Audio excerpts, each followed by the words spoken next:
Now moving to something completely different. We're world experts on hydrogen spectra, so we're now going to move into electron configurations. So complete the electronic structure for the sulfide ion present in Na2S. So periodic table like this, I'm going to take a little bit of time here. We start off with the S block in green, 1s, 2s, 3s, 4s. Then we next encounter the P block, which is in blue, the 2p, 3p, 4p. There is no 1p. And then we get to the D block, which starts at 3, even though it inserts itself after the 4s, but before the 4p. So this structure of the periodic table, very important that you have it all put together for your A levels. Start at the 1s, then the 2s, then the 2p, then the 3s, then the 3p, then the 4s, then the 3d, and then the 4p. Rather than memorizing it, I just use the periodic table, knowing S, P, D, starts at 1, starts at 2, starts at 3. Anyway, sulfur is here. So to get the electron configuration of sulfur, we go all the way up here and start at 1s, and we go 2 into the 1s, and we get to the 2s, and we go 2 into that. Then we come to the 2p and go 1, 2, 3, 4, 5, 6 in that. And then we come down to the 3s and go 2 in that. Then move into the 3p and go 1, 2, 3, 4. So sulfur is 1s2, 2s2, 2p, 6, 3s2, 3p, 4. But it didn't want sulfur, it wanted sulfide. Anytime you see that "ide", you know that it is the anion made from an element. Okay, so in this case, sulfur wants to gain 2 electrons to become like argon, making S2 minus. So we've got to put 2 more electrons in there. Where will they go? Well, they'll go into the 3p. So it's not 3p4, it's 3p6. Diagram shows part of a plot of the first ionization energy of elements. Against ionization, Q and T do not present symbols of the elements. Duh. Write the equation for the change current for the first ionization. Well, it doesn't matter what element we're talking about. The first ionization energy is where we take the gaseous atom, so in this case that's Q, and we remove an electron from it to make the 1 plus cation. What group of the table is R found? Well, when we think about ionization energies, they increase as we go along a period and hit the peak at the noble gases. Okay, so R is 2 before the noble gases, so that makes it group 6, or 16 if you're using a silly table, or the chalcogens if you know the names of the different groups. Why is the first ionization energy of S greater than that of T? Well, what we see is that both S and T are the peaks, so they are the noble gases, okay? But S is lower in the periodic table than T. S is higher in the group than T. T is lower in the group than S. Therefore, there's more shielding on T from the nucleus because there's more electrons there. It's in the next shell up compared to S. There's more shielding, it's easier to remove the electron, and thus T is going to have a lower ionization energy. S, in other words, has a greater ionization energy. Now back to electron configuration, nitrogen atom, so there's nitrogen right there. When we think of nitrogen, it's going to be 1s2, then to the 2s2, and then to the 2p, 1, 2, 3. So what they are looking for here is that you get the arrows right, okay? We've only done the 1s, we've got to put 2 electrons in the 2s, 1 up and 1 down, and then we get to the 2p where we put 3 electrons. So the first electron we can stick in the left hand one, the second electron goes in the middle one with the same direction arrow, and then the third electron goes in the third one with the same electron arrow. It's the same, not the shame, of course. Okay, relatively straightforward. One hopes you put the electrons in individually as much as you can before you start doubling them up, because that way you do not get repulsion until you have to have it. More ionization energies. What's molar first ionization energy? The electron required to remove an electron from an atom in the gaseous phase. And of course, we're talking about the energy is given to do it for 1 mole. Draw a cross on the diagram to suggest the first ionization energy of aluminium. Or if we look at the periodic table, as is indicated here. The third period is sodium, magnesium, then aluminium. So we would expect aluminium to be somewhere between magnesium and silicon. There's magnesium, there's silicon, so let's put the aluminium right there. But when we look at aluminium, it's neon 3s2 3p1. We remove an electron from it and it becomes neon 3s2. In other words, we've removed that lone 3p electron. Now that gives us a filled s subshell. In other words, all the electrons in this Al plus are in filled subshells, and that is particularly nice and stable. So because of we are making a filled s subshell, it's actually easier to remove this 3p electron than it should be, which means that the ionization energy is less. So you get this little zigzag where you get group 1, group 2, then down to group 3, group 4, group 5, and then down to group 6, and so on. Ionization energy spectra provide for the arrangement of electrons in atoms. Jolly good. Explain why the value of the first ionization energy of sulfur is less than that of phosphorus. Well, this is a continuation.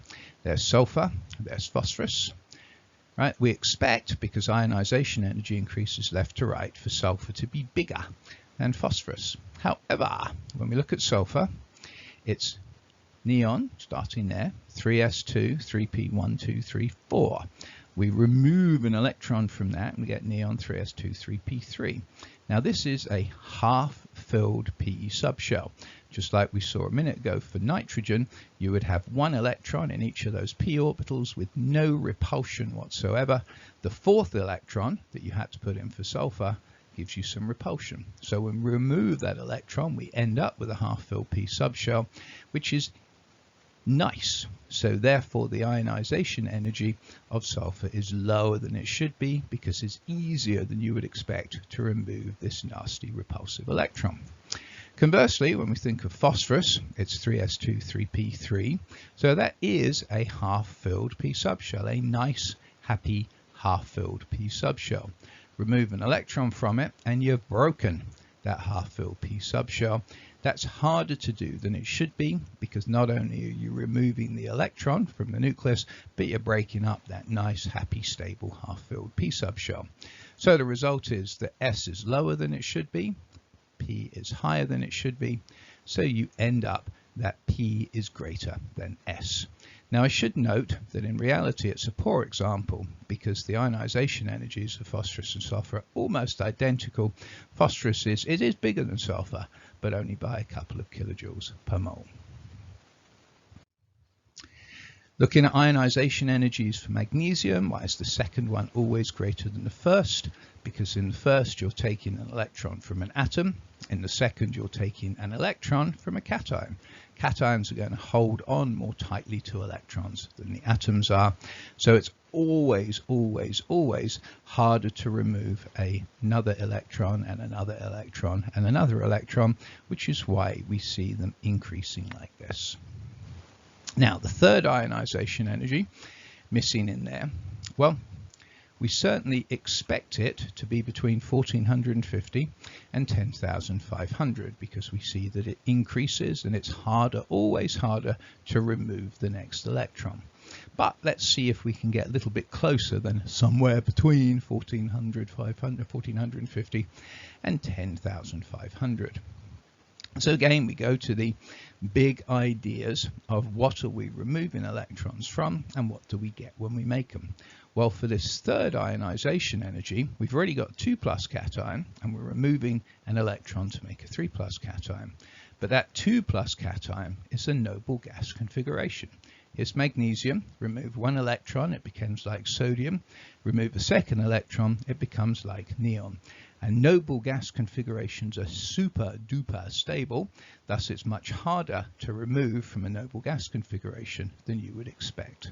So therefore, it's not going to be a nice, easy, even jump from 1450 to 10,500. It's going to be closer to the 10,500 than the 1450, because you had to break apart that noble gas configuration.